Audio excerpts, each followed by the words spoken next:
మెడ్సీ IVF ఉచిత సంతాన సాఫల్య చికిత్స శిబిరం ఏప్రిల్ 15 నుండి మే 15 వరకు. నమస్తే రమ్మగారు. నమస్తే జయ. చందమామ కథ ఒకటి చెప్తారండి. ఇంకోటి చెప్దాం. అదేదో ఒక ఊళ్ళో ఒక రాజుగారు ఉండేవారు. ఊరి పేర్లు పెట్టలేనబ్బా నేను. అంతేనా రమ్మగారు? రాజుగారికి ఒక భలే అందమైన కూతురు ఉండేదట. రాజుగారు చాలా గొప్పగా ఉండేది, మా పిల్ల ఎంత అందగత్తో అని. అయితే చుట్టుపక్కల రాజ్యాల వాళ్ళందరూ మీ పిల్లని మాకివ్వండి మాకివ్వండి మాకివ్వండి అనేవాళ్ళు. అందం కోసం, ఆమె అందం కోసం. ఆ అందగత్త అయిన అమ్మాయి ఏం చెప్పిందంటే, నాన్న తెలివి తక్కువ వాళ్ళకి ఇవ్వద్దు నాన్న, నన్ను తెలివైన వాళ్ళకి ఇవ్వు అంది. సహజం కదండి. వాళ్ళని వీళ్ళని ఏదైనా మాట్లాడితే ఏమిటి వీళ్ళు ఇలా ఉన్నారు వాళ్ళు అలా ఉన్నారు అలా అనిపించేది. కొంతమంది తెలివిగల వాళ్ళుగా కనపడేవారు, కానీ వాళ్ళు తనకంటే తెలివిగల వాళ్ళు కాదేమో అనిపించేది. సరే, ఈ లోపల ఊళ్ళో కూడా బాగా సంపాదన పరులైన వాళ్ళు, అంటే మంచి ధనవంతులైన వాళ్ళు, చిన్న రాజ్యం అది, అమ్మాయిని మాకు ఇవ్వండి రాజ్యాన్ని మేము సేఫ్గా చూసుకుంటాం ఇలాంటివి కూడా చెప్తుండేవాళ్ళు. చివరికి ఆయన కుళ్ళు మండిపోయింది. ఇలా కాదు, మా పిల్లకి స్వయంవరం లేదు, నేనే చెప్తా, నన్నెవరు మోసం చేస్తారో వాళ్ళకి నా పిల్లని ఇస్తానండి. నన్ను మోసం చేయలేకపోతే 100 కొరడ దెబ్బలు బడికి అని చెప్పాడు. అయినా సరే రాజకుమార్తె తాలూకు సౌందర్యం పట్ల ఆసక్తితోటి వారా వీరా వచ్చేవాళ్ళు రాజుగారికి ఏవో ఒకటి పిచ్చి మాటలు చెప్పి ఆయన్ని మోసం చేయలేక ఆయన్ని బోల్తా కొట్టించడం వాళ్ళ వల్ల గాక కొరడా దెబ్బలు తినిపోయేవాళ్ళు. క్రమంగా యువరానికి పెళ్ళవుతుందని ఆశ కోల్పోయారు జనాలు. రాజుగారు అతి తెలివి కలిగిన వాడు, ఆయన మోసం చేయటం అంత ఈజీ కాదు. ఎలాగా? సరే, ఈ ఊళ్ళో ఒక వ్యాపారస్తుడు ఉన్నాడు, మంచి డబ్బులున్నాయి ఆయనకి. ఆ పళాన 2-3 రాజ్యాలు కొనేయగలడు ఉన్న పళాన. అయితే ఆయనకి 3 అబ్బాయిలు ఉన్నారు. పెద్దవాళ్ళిద్దరు మంచి చురుకైన వాళ్ళు. వ్యాపారం 3 పువ్వులు 6 కాయలు 16 పువ్వులు కూడా చేసి పారేశారు. 3వ వాడి పేరు బుద్ధుడు. వాడికి ఏం రాదు, వాడు ముద్దురా చిప్ప. ఏదో చేసుకుని ఆడుకుంటూ ఉండేవాడు. ఉత్సాహం లేదు వాడికి, ఏమి వ్యాపారంలో అసలు ఆసక్తి లేదు.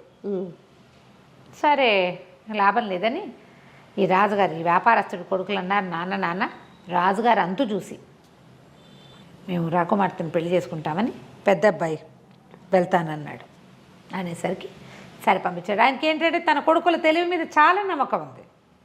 ఆయన ఎక్కువ నమ్మాడు. మరి నమ్మి, వెళ్ళరా నువ్వైతే సాధించుకొచ్చేస్తావు, క్షణం నీకు ఎంతసేపు రాజును మోసం చేయటం, నీకు చిటుకలో పని వెనతో పెట్టిన విద్య, అలాంటివి చెప్పి పెద్ద అబ్బాయిని పంపాడు. పెద్ద అబ్బాయి వెళ్ళాడు, రాజుగారి దగ్గరికి వెళ్ళి కూర్చున్నాడు. రాజుగారు రెడీగా ఉన్నారు. అదేంటండి ఆ చిలక ముక్కు ఆ రంగులో ఉంది అన్నాడు. అనేసరికల్లా ముక్కు ఆ రంగులో ఉండేటువంటి నీ కళ్ళే ఆ రంగులోనే, చిలక ముక్కు ఎర్రగానే ఉంటుంది, నన్ను అడు తిప్పలేవు పో అనేసాడు. ఆ చిలక ముక్కు ఆ రంగులో ఉందనగానే ఏది అంటాం మనం సహజంగా. పారలేదు, చిలకలు భలే ఉన్నాయి అన్నాడు. దానికి పారలేదు. ఆ బాతులు ఒక్క కాలు మీద నడుస్తున్నాడు, బాతులు ఒంటి కాలు మీద నడవటం ఏంటి? మన ఊళ్ళో ఉన్న బాతులన్నీ ఒకేలా నడుస్తాయి. ఇక చిలక లేదు, బాతు లేదు, ఎలుక లేదు, ఏం చేసినా ఆయన వినట్లేదు, పంపించేశాడు. 2వ వాడు కూడా నేను వీడికి 100 కొరడా దెబ్బలు విధించి 6 నెలలైనా కోలుకోలేని రకంగా చితకొట్టి పంపించారు. 2వ వాడు కూడా ట్రై చేస్తానన్నాడు. 2వ వాడు ట్రై చేస్తాట రాజుగారి దగ్గరికి వెళ్ళి కూర్చున్నాడు. మన దూరంగా ఉన్న కొండ మీద ఉన్న మొక్కలు నీలంగా కనపడుతున్నాయి. మామూలుగా ఆకుపచ్చగా కనిపిస్తాయి కదా, చూడండి నీలము ఆకుపచ్చ ఎలా కనిపిస్తుందో అన్నాడు. నేను చచ్చినా చూడను, నేను రోజు చూస్తా ఆ కొండకేసి. ఇవాళ కొత్తగా నీలంగా ఎలా అయిపోతుంది, ఏప్రిల్ ఫుల్ చేయడానికి నా దగ్గర ఈ ఆటలైన సాగమనేసాడు రాజు. అలా చిన్న మాటకి లొంగడు, పెద్ద మాటకి లొంగడు. వీళ్ళు కూడా రాజొట్టి పిచ్చివాడు అనుకుంటున్నారు, కానీ ఇలాంటి వాళ్ళని బోల్డ్ మందిని చూశాడు. వ్యాపారంలో తిమ్మిని బమ్మిని చేయటం వేరు, ఒక వ్యక్తిని బోల్తా కొట్టించడం వేరు. అంతేగా, అది స్ట్రాటజికల్గా వెళ్తుంది వ్యాపారం. మనుషుల్ని మోసం చేయటం జిత్తులు మారితనంతో వెళ్ళాలి, అది కుదరలా. సరే, వాడు కూడా దెబ్బలు తిని వచ్చేసాడు.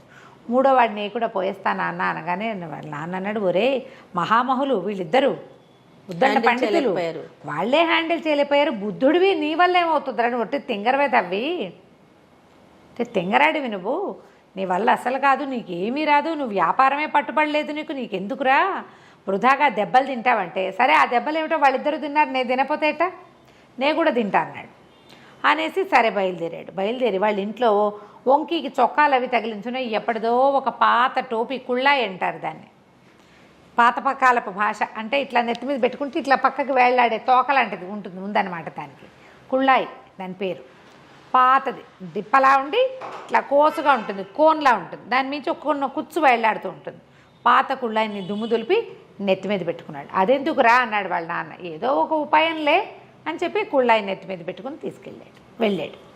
వెళ్తూ ఉంటే రాజాస్థానానికి వెళ్తుంటేనే ఒక కుండలమ్మి కనపడింది. అమ్మి ఎక్కడికి కుండలు తీసుకెళ్తున్నావు అన్నాడు. అమ్మటానికే నాయనా, ఇంకేముంది అంటే ఎంత మొత్తం అన్నాడు. అన్ని కుండలు కలిపి రూపాయి అని. 5 రూపాయలు ఇస్తా, నేను చెప్పిన పని చేస్తావా అన్నాడు. చేస్తానాయన, 5 రూపాయలు ఇస్తే ఎందుకు చేయను అని చెప్పి 5 రూపాయలు చేతిలో పెట్టి చేస్తానని. సరే నువ్వు నా వెనకాలరా అని చెప్పి ఇక్కడుండు నీ కేకేసేదాకా రాజుగారి దగ్గరికి వెళ్ళాడు. రాజుగారి దగ్గరికి వెళ్ళేసరికల్లా కూర్చున్నారు. ఏరా అబ్బి, మీ అన్నయ్యలు 2 అయ్యారు, నువ్వు దెబ్బలు తినడానికి వచ్చావంటే, కాదండి నా దగ్గర ఒక నెత్తిమించి కుళ్ళాయి తీశాడు. ఇది చూసారా, మహిమగల కుళ్ళాయి. ఇది ఎవరి దగ్గర ఉంటే వాళ్ళకి ఎదుటి వాళ్ళు మాట వింటారు. ఈ కుళాయిని మీకు చూపించడానికి తెచ్చా. కుళాయా, ఇదేంటి మురిగ్గా ఉంది మాస్టర్, దీని నిండా దుమ్ము, పాతది ఎప్పటిదో 10 ఏళ్ళ నాటిది, దీనికేం మహిమ ఉంటుంది అన్నాడు. ప్రూవ్ చేయగలనండి నేను అన్నాడు. ఏది ప్రూవ్ చేయి చూద్దామన్నాడు. సరే అదిగో దూరంగా చూడండి, ఆ కుండలమ్మే మనిషి కనిపిస్తుంది, నేను ఇక్కడి నుంచి ఓ కేకేసి కుండలన్నీ పగలగొట్టించేస్తా అనేసరికి రాజు అన్నాడు. ఏంటి నిజమా అన్నాడు. ఇదిగో చూడండి కుళ్ళాయి నెత్తి మీద పెట్టుకుంటున్నా, నేను నెత్తి మీద పెట్టుకున్నాక కుండల మనిషి నా మాట వింటుంది అన్నాడు. నెత్తి మీద పెట్టుకున్నాడు. పెట్టుకుని చప్పట్లు కొట్టి, ఓ కుండల మనిషి ఇటు కనపడు అన్నాడు. ఆ కుండల అమ్మావిడ ఇటు తిరిగింది, మొత్తం కుండలని పగలగొట్టాయి అన్నాడు. అనగానే ఒక్కోకుండా టపి 7 కుండలు పగలగొట్టేసి చక్క డబ్బులు తీసుకుంది కదా. రాజుగారు నిర్కాంతపోయాడు. పోరిని ఇంత సింపుల్గా మాట వినిపించచ్చా? మన దగ్గర మాట వినని ఘటాలు చాలా ఉన్నాయి. ఆ టోపీ తీసుకుంటే సరిపోతుంది, ఆ టోపీ నాకు ఇచ్చే అన్నాడు. అబ్బాయి నేను ఊరికే ఎందుకు ఇస్తానండి, డబ్బులకి ఇస్తానన్నాడు. ఆయన 10 అన్నాడు, 20 అన్నాడు, 30 అన్నాడు, 40 అన్నాడు, చివరికి 100 వరహాలకి ఆ కుళ్ళాయి అమ్మేసి, మురికి పట్టిన కుళ్ళాయి అమ్మేశాడు. అమ్మేసి ఆ డబ్బులు బొడ్లో దొప్పుకొని బయటికి వెళ్ళి నుంచున్నాడు. రాజుగారు ఆ కుళ్ళాయి తను పెట్టుకుని దారిపోయేవాడెవడనో చప్పట్లు కొట్టి పిలిచి, అరే ఉన్న పళ్ళని దాని నుంచి దూకేంటే ఎందుకండి అన్నాడు వాడు. అనగానే ఈయనకి డౌట్ వచ్చి, వీడు నా మాట వింటలేదు. అక్కడి నుంచి ప్రతి వాళ్ళని పిలిచి ఏదో చెప్తాడు, వాళ్ళు ఏదో అడుగుతారు కానీ ఎవరు ఏమీ చేయటం లేదు. ఇప్పుడు సైనికులు వాళ్ళు అనుకో, రాజు చెప్పిన పని చేస్తారు, దూకంటే దూకుతారు, పొడవంటే పొడుస్తారు. రోడ్డును పోయే వాళ్ళు ఎందుకు వింటారు? అంతే. అక్కడి నుంచి ఆ కుళ్ళాయి తనకు పని చేయట్లేదని గమనించి ఓ సైనికుడు నెత్తి మీద పెట్టి, వరే నువ్వు ఏదైనా చెప్పు అంటే వాడు ఏదో చెప్పాడు. ఏ పని ఎవరూ చేయటల్లా. ఆయనకు అర్థమైంది, వచ్చి దిక్మాల కుళ్ళాయి, ఏం మాట వినేది కాదు. ఈయన పరిగెత్తుకుంటూ బయటకు వెళ్ళి ఓ సైనికుడిని కేకేశాడు. ఒరే ఇందాక ఒక కుండల మనిషి కుండలు పగలు కొట్టింది కదా, ఆ మనిషిని కేకేసుకురారా అని. ఆ మనిషిని పిలుచుకొచ్చారు. ఏమమ్మా ఆ కుర్రాడు చెప్పగానే కుండలు పగలు కొట్టావు కదా అంటే, అవును బాబు 5 రూపాయలు ఇచ్చాడండి. అనగానే ఆశ్చర్యపోయాడు. ఇక్కడేమో రూపాయికి 5 ఇచ్చాడు, నా దగ్గర నుంచి 100 పట్టుకెళ్ళాడు. అప్పుడు ఆ కుర్రాడు పక్కన దాక్కున్నాడుగా, వచ్చాడు. మీరు మోసపోయారు కదా, మీ అమ్మాయిని ఇచ్చి నా పెళ్లి చేయండి అన్నాడు. ఈ బోడి మొహంలో ఉన్నాడు, వీడికి ఎందుకు ఇవ్వాలనిపించింది ఆయనకి. అయితే ఏమన్నాడు, అలా కాదు, ఇంకొక పరీక్ష పెడతా. నువ్వు ఎలాగైనా సరే మా మంత్రి ఉన్నాడే ఆయనకి తెలియకుండా బలవంతంగా నా దగ్గరికి తీసుకురావాలి. తీసుకొస్తే నువ్వు మోసగించినట్టు, ఆయన మోసగించి నా దగ్గరికి తీసుకురావాలి ఆయనకి తెలియకుండా అని చెప్పాడు. సరే ఒప్పుకున్నాడు కుర్రాడు. అలాగేనండి అన్నాడు. ఈయన వెంటనే మంత్రికి కబురు చేశాడు. ఫలానా వ్యాపారస్తుడు 3వ కొడుకు బుద్ధుడు అనేవాడు నీ దగ్గరకు వస్తాడు, నువ్వు వాడి మాట వినద్దు, వాడు నీ దగ్గరికి రానివ్వకుండా నేను 100 మంది సైనికుల్ని కాపలా పెడతాను అనేసరికి సరే అన్నాడు. మంత్రి గారి ఇంటి చుట్టూతా కాపలా పెట్టారు, వాడిని లోపలికి రానివ్వరు. వీడేం చేశాడు, ఒక గోన్ సంచి తీసుకుని ఆ గోన్ సంచిలో కూర్చుని ఆ సంచితో సహా మంత్రి గారింటి ముందు దొరలటం మొదలుపెట్టాడు. మంత్రి గారింటి ముందు దొరలేసరికల్లా ఎవడరా నువ్వు, ఏంట్రా ఇది సంచితో సహా దొరుకుతున్నావు అని మంత్రి గారు బయటకు వచ్చి అడిగాడు. అడిగితే మూట బొడదీసి చూశారు, వీడని తెలిసి. ఏమిట్రా ఇందులో కూర్చొని దొరుకుతున్నావు? ఇది జ్ఞాన సంచి అండి, ఇందులో కూర్చున్న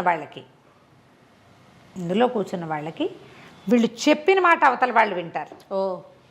దొర్లించుకో, ఇందులో ఉండటమే, మనం కాసేపు దొరలేమంటే చాలు అనగానే మంత్రి గారు నిజమా అన్నాడు. అవునండి, అవును, మనం ఏదనుకుంటే అది చేస్తాం, నేను రాజుగారిని మోసం చేశాను ఈ సంచిలో కూర్చునే అనగానే ఆయన మంత్రి గారికి ఉత్సాహం వచ్చింది. ఆయనకి చిన్న మంత్రి హోదాలో ఉన్నాడు, పెద్ద మంత్రి అయిపోవాలని ఉంది పాపం ఆయనకి.